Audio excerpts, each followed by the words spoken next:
I drove a full state away. I switched sports. I focused 100% yesterday on baseball. And I still can't clear my brain of that mess from Detroit the other night. Good morning to you. Good Thursday morning. I'm Dejan Kovacevic of DK Pittsburgh Sports. This is Daily Shot of Penguins. It comes your way bright and early every weekday if you're into football and or baseball.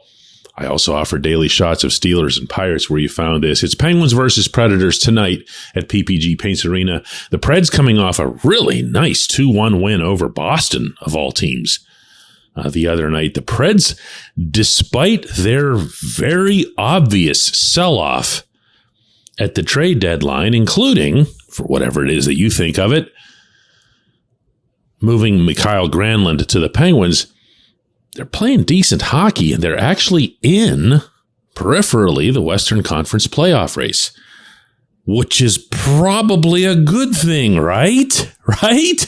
I mean, at least they aren't terrible and using their third-string goaltender and other things that might cause your veteran group to lose a little bit of seriousness about their approach. I just can't. I don't have things to say about this team if I don't think they're serious or that they're intense enough or lasered or locked on enough to keep their attention on the task at hand.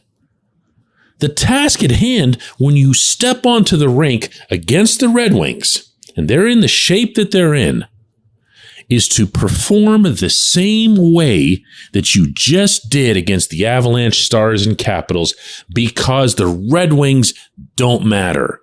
Your own point total matters. You know what else matters? How about the point totals for the two teams that are wrapped right around you in this playoff race that you don't seem to recognize still exists? Because both the Panthers and the Islanders won last night. The Panthers in overtime against the Leafs. Pretty impressive little comeback on Florida's part. The Islanders in a shootout over the Capitals. That's bad, okay? If you care about making the playoffs or not, if that's not enough to push your buttons, then I honestly don't know how else to phrase it other than caring or not caring. But here are the Islanders with 87 points. The Penguins have 82. You can talk about games in hand. I don't want to hear about games in hand, because you know who your games in hand are? They're Detroit. That's who. Do you think the Penguins can look at anybody right now? Anybody. After some of these losses they've had lately and say, oh yeah, now there's 2 points in the bank. Islanders 87 points, Penguins 82 points, Panthers 81 points. The Penguins have a game in hand on them. It doesn't matter. Doesn't matter. Here are the Predators. They also have 82 points. Of course, that's irrelevant to this conversation other than, you know, how well they've been playing of late. But Nashville's 3 points behind Winnipeg, which has been having a real rough time of it lately. And that's plenty feasible. They've got 2 games in hand on Winnipeg. They could sneak in after a sell-off. That does not happen very often. So you're going to see a really, really energetic version of that particular opponent.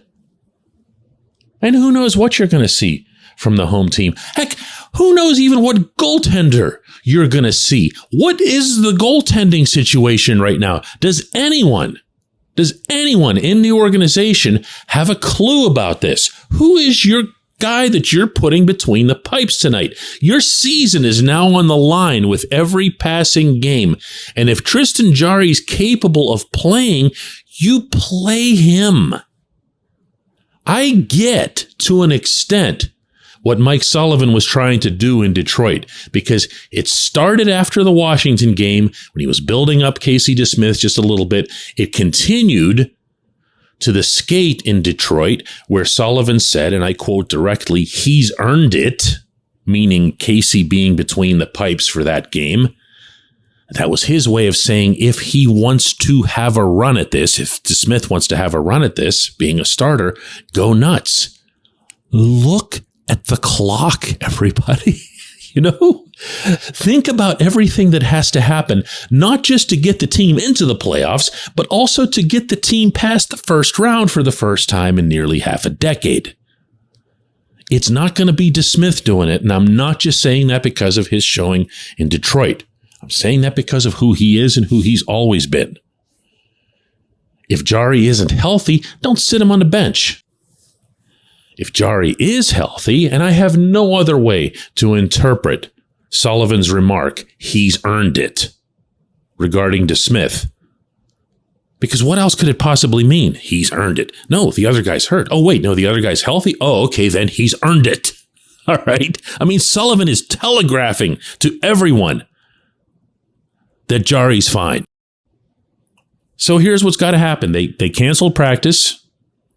Yesterday was supposed to be one in Cranberry. Sullivan canceled it. They're going to have a full skate today at PPG Paints Arena, beginning at 10:30 a.m. Everybody involved, all the full usual drills.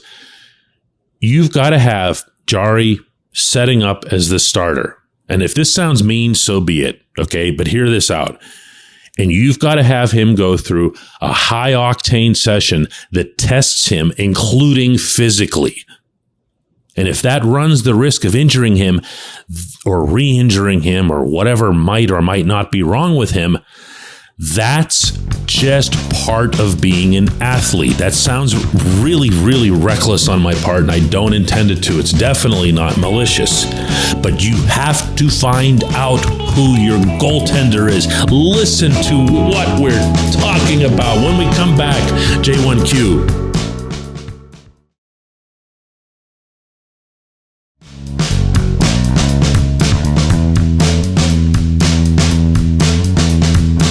Today's J1Q comes from Mike, who says, "Hi, DK, is letting Jared McCann walk the most egregious offense Ron Hextall has made as a GM when one looks back at signing Jeff Carter and Kasperi Kapanen to cap-constraining deals, the recent trade for Mikael Granlund, adding a greater burden to the cap with no production, etc.? I would say that Seattle and the general handling of the expansion draft is sitting at the top of the list. And if Penguins fans are lucky, it'll remain at the top of the list because he won't have another one to challenge it. Bear in mind, the way you described letting McCann walk isn't exactly how it happened. There was a trade in which McCann was sent to Toronto and then something came back. I don't even feel like looking it up, but it wasn't that simple. One way or another, you lost McCann and Brandon Tanev. Don't forget, this team could really use a Brandon Tanev. All right. McCann and Tanev end up in Seattle. Toronto ended up with something. I don't know what. And Hextall, in the process, used his protection slots, or two of them, on Jeff Carter and Teddy Bluger. That's the part that gets forgotten. The Carter and Bluger being protected. That's the killer. Why you felt the need to protect someone who at the time was 35 years old, and even though Carter was still playing well, then to presume that Ron Francis is a borderline idiot, which is what Ronnie would have had to have been, to use a precious commodity like an expansion team's pick, something that anyone who's ever presided over an expansion team will tell you is so precious. You spend years envisioning what each pick will get you and how you can build something, and you're never expecting to do what happened in Las Vegas, which is just, instant run to the Stanley Cup. And Ronnie wasn't doing that either. Ronnie wanted to do things right. He wanted to build the Kraken up with a younger base and make them into a team that would gradually get better. Well, what do you know? They've done that. And it's helped that they've had legit young talents like Matty Benier come along and do some good things for them. This idea that Ronnie was going to take Carter is so bizarre, I can't even wrap my head around it. And again, I'm saying that version of Carter. I'm not rewriting history with this version. Okay? It wouldn't have made any sense. Ronnie would have been laughed at.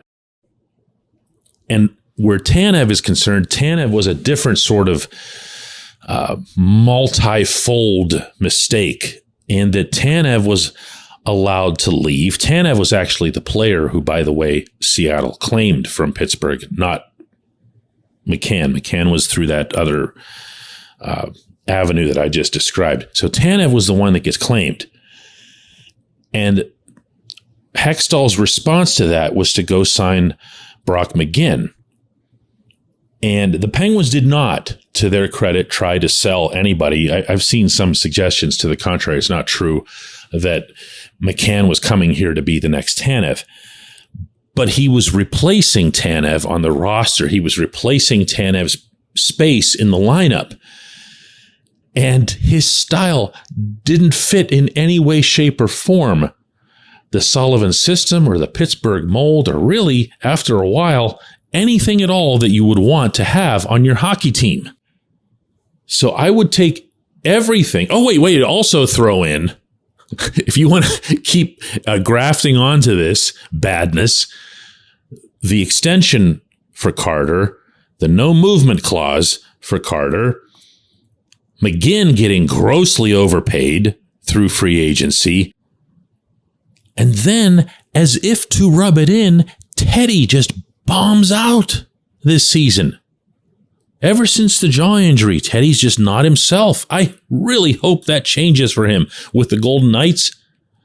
But in Pittsburgh, Teddy bombed out. So absolutely every single tiny component to Hextall's handling of the expansion draft was just a general exercise in GM brutality. I appreciate the question, just because you gave me an opportunity to come up with that phrase, GM brutality. Let's do this again tomorrow and discuss how the Penguins played really, really, really hard against those pesky Predators.